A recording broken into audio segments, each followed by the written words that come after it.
¿Qué tal? Te habla el doctor Gustavo Orozco Aviña, médico cardiólogo e investigador. Bienvenidos a Resolution Medicine. El día de hoy te quiero platicar sobre el efecto de la microbiota intestinal sobre la salud cardiometabólica de hombres y mujeres. Quizás has oído mucho últimamente en las redes sociales hablar del uso de probióticos para la salud cardiometabólica. Todo el mundo habla de uso de probióticos, se habla de intestino permeable, se habla muchísimo de fibra fermentable, pero hoy te voy a dar el enfoque desde el punto de vista cardiológico. Casi ningún cardiólogo se atreve a hablar de esto. Muchos gastroenterólogos creen que el intestino no sufre hiperpermeabilidad. Así que vayamos por partes. El primer cerebro lo llamamos el cerebro craneal. El segundo cerebro está en el intestino. ¿Por qué decimos eso? Porque en el epitelio intestinal está lleno de neuronas que producen neurotransmisores y que estos influyen sobre la función cerebral, memoria, concentración, enfoque. ¿Cómo se forma el cerebro de nuestros hijos? Bueno, el intestino es el que forma el cerebro. ¿Cómo lo hace? ¿Lo hace a través de nutrientes? Sí. ¿De estímulos de nervios periféricos como el nervio vagal? Sí. Pero primordialmente lo hace porque produce neurotransmisores.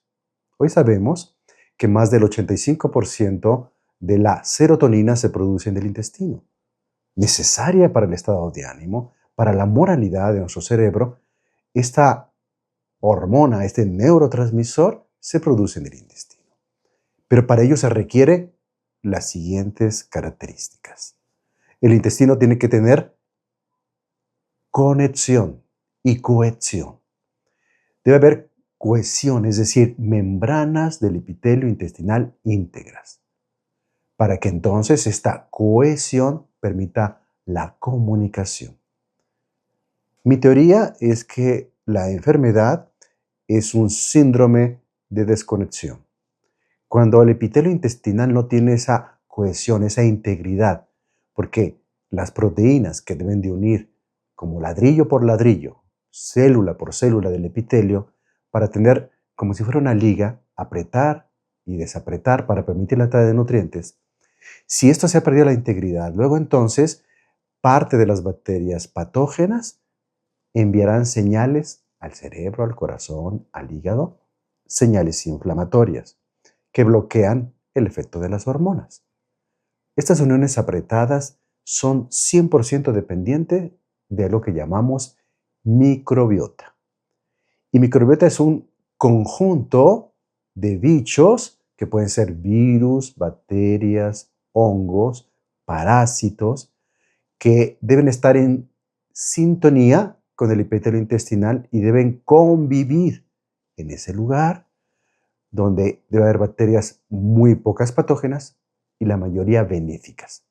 ¿Por qué no todas las bacterias tienen que ser benéficas para la salud del intestino?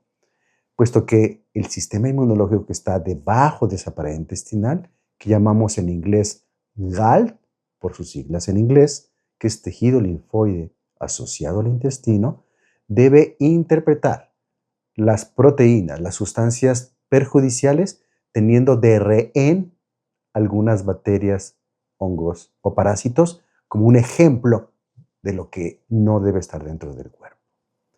Si hay un buen balance, un mosaico variado de esta microbiota, luego entonces esta llega a un acuerdo con el epitelio intestinal que llamamos simbiosis. El 90% de la estructura celular de los seres humanos no son humanos, son bichos, son bacterias, son virus. Y recordaremos ese maravilloso libro que dice 10% humanos. Y ese libro mágicamente se explica cómo viven en nuestro interior, principalmente en el intestino, más bichos que células humanas. Si podemos separar lo que estas bacterias en concordancia con el epitelio nos donan genes que llamamos hoy metagenoma, es decir, genes humanos más genes de parásitos, virus o bacterias, llamado microbiota. En esa simbiosis nos regalan genes que en conjunto con los nuestros forman órganos muy importantes en el cuerpo, que tienen que ver con la conexión. Los genes principales que nos donan la microbiota simbiótica, es decir, virus, bacterias benéficas, son genes para las mitocondrias. ¿Sí? Ese organelo intracelular que nos da la energía, el ATP. Una de las epidemias que hay actualmente en el mundo es fatiga crónica. La gente no tiene energía. Y las mitocondrias están dentro de las células y los genes que nos donan estas bacterias benéficas son fundamentales para formar nuevas mitocondrias. Llamamos biogénesis mitocondrial. ¿Y dónde están las mitocondrias? En todo el cuerpo, en todas las células del cuerpo, en las células cerebrales, hipotalámicas, hipófisis, en el músculo cardíaco, en el hepatocito, en el enterocito, que es la célula del epitelio intestinal. De tal manera que cuando nosotros tomamos un probiótico podemos lograr salud cardiovascular. Cuando tomamos un prebiótico logramos salud cardiovascular. ¿Cómo sucede eso? Bueno, déjame decirte. Los probióticos hay de 5 generaciones. El primer probiótico son bacterias benéficas que nos ha donado el Creador. ¿Dónde están estas bacterias buenas? En la tierra, en el agua, en el viento. Y esas bacterias benéficas entran a nuestro cuerpo simplemente por respirar, por tomar agua, por convivir. Le llamamos hipótesis de la higiene cuando exageramos en pensar en enjuague bucal, en consumir alimentos bien considerados, porque entonces no recibimos bacterias de la primera generación. La segunda generación de bacterias benéficas llamadas probióticos, que llamamos probióticos cuando ingresan de afuera hacia adentro. Dentro del cuerpo se llama microbiota. Pasan a formar parte de la microbiota. La segunda generación pues sería aquellos que vienen de la leche fermentada, del yogur, de los búlgaros, del pulque, de muchos alimentos fermentados que consumimos nosotros, no solamente derivados de la leche, de algunas verduras, en todas partes del mundo. En cambio, los de tercera generación son los lactobacilos y bifidobacterias que compramos en la tienda. Lamentablemente, en estudios recientes hechos en nuestro país, 90% de los probióticos ya son bacterias muertas y que cuando ingresan al cuerpo nunca alcanzan el colon, que es la función. Todos los probióticos deben alcanzar el colon, la parte distal del intestino, donde deben de recubrir todas sus paredes. Deben ingresar millones para formar trillones. Le llamamos colonizar. A la mezcla de un buen probiótico que se convierte en microbiota simbiótica, donde envía señales al epitelio intestinal para que esté apretadito, funcional, y le regale algo fundamental a estas bacterias. Se llama moco intestinal. Le da una vivienda, una gran capa como un colchón enorme de moco para poder vivir ahí. Cuando esta simbiosis sucede, es porque la bacteria benéfica le damos de comer lo correcto. Hace algunos años, yo escribí, ya bastantes años, para un periódico, un artículo titulado Alimentando la bacteria correcta. Y hablábamos de que consumir una dieta alta en fibra, baja en carbohidratos, adecuada en proteínas, con grasas favorables, esa alimentación producía el crecimiento de bacterias benéficas para el cuerpo. Luego entonces, la prebiosis es dar fibra fermentable llamada fructooligosacáridos, gilo-oligosacáridos y galacto-oligosacáridos. El principal prebiótico o alimento para bacterias correctas es la leche del seno materno. En esta época estamos viviendo adultos ahora que fueron alimentados con leche de fórmula y no leche al seno materno. Por eso no tiene casi fibra. Muchos de los hoy adultos jóvenes fueron nacidos por cesárea y no por parto regular. Otra forma de adquirir bacterias benéficas es el trabajo de parto. Así que poca fibra fermentable, pocos probióticos de cuarta o quinta generación, que diremos que los de cuarta a quinta generación son bacterias de diseño, donde vamos al Polo Norte, al Polo Sur, al Amazonas, a los ríos donde hay sustancias tóxicas que las bacterias para poder sobrevivir forman una capa, una esfera, ¿sí? Que se llama espora. Por eso llamamos esporabióticos a los mejores probióticos, bacilos formadores de esporas. ¿Por qué? Esa espora, cuando ingresa en el cuerpo, el ácido del estómago no la destruye, las sales biliares no la destruyen, alcanzan el colon y ahí se reproducen si alimentamos la bacteria correcta. Así que la alimentación es muy importante para un intestino sano. Si el cerebro se forma a través del intestino y forma neurotransmisores, luego entonces, ¿qué es el corazón?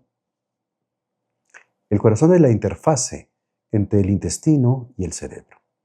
De hecho, el corazón es el primer cerebro para mí. El cerebro craneal, el primer cerebro, y el segundo cerebro es el intestino. Estos ejes que hoy para estudio llamamos eje intestino-cerebro o eje intestino-corazón-cerebro, es solamente para materia de estudio.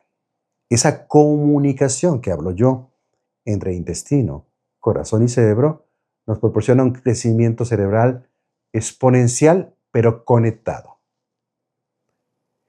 Un corazón sano se presenta cuando hay probiótico, prebiótico y tenemos una microbiota simbiótica, donde hay formación de moco y entonces sucede algo maravilloso. Fíjese bien lo que le voy a decir. Escúchame. Las bacterias benéficas, cuando tienen buen alimento, un buen ambiente, regalan, comen la fibra y regalan algo al epitelio intestinal. ¿Cómo se llama eso? Ácidos grasos de cadena corta, ácido esteárico, ácido butírico y ácido propiónico. Esos ácidos grasos, saturados de cadena corta, alimentan el epitelio intestinal. Ese alimento hace crecer el epitelio, apretar sus uniones, formar moco y evitar algo fundamental, que las bacterias patógenas no envíen señales inflamatorias a todo el cuerpo. A ese fenómeno donde no hay buenos probióticos, no hay buenos prebióticos, no hay unión apretada, no hay formación de moco, hay paso de proteínas de bacterias patógenas a la circulación, se le llama intestino permeable, síndrome de intestino permeable. ¿Por qué es preocupante esto?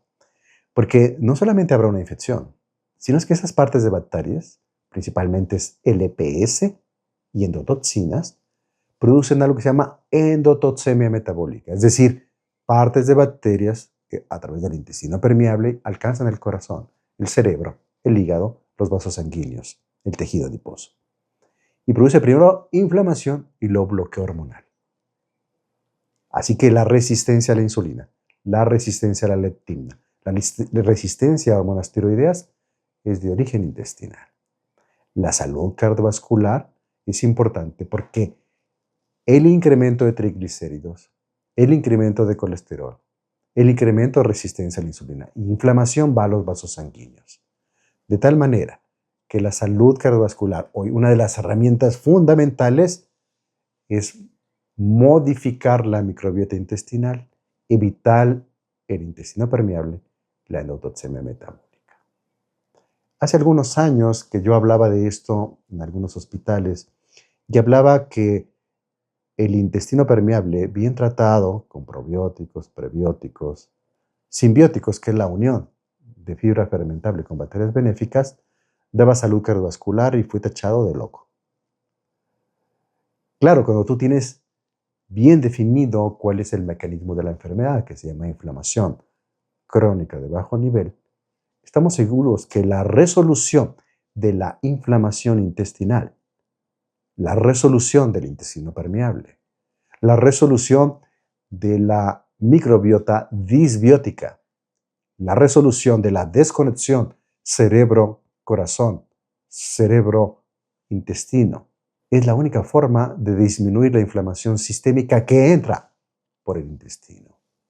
El segundo cerebro requiere una interfase, el cerebro cardíaco, que algún día hablaremos más adelante de eso, de cómo influye cerebro, corazón, intestino para el manejo de las emociones.